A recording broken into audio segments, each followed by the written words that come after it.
bigla na lang, ayaw niya na.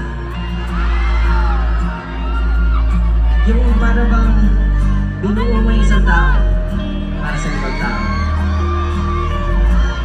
Cheers, sumaya! Pinili ko na yung paborito mong yakapin, mga una na mahirap nang hanapin. Sabi sa'kin ng mga kaibigan kong matalik, una-una daw kitang nahabulin.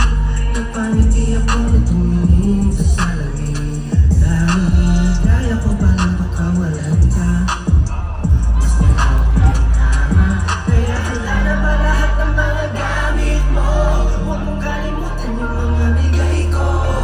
Kahit di na natin balak pang ayusin, dapat kitang iatid kung saan ka masaya.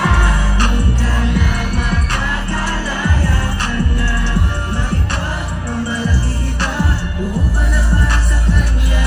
Para pag-ilan na kita, para lang mapunta ka sa iba. Kaya kapag naiakit ka, di na kita susunduin.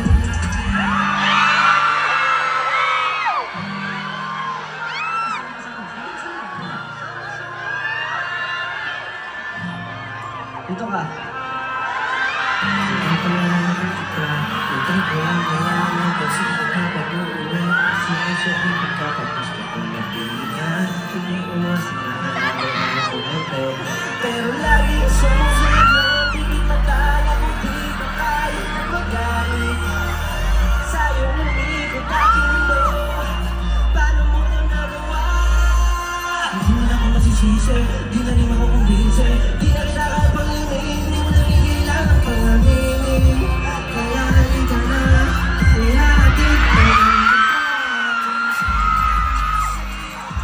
Makakalaya ka na, maipagmamalaki kita, buo ka na para sa kanya.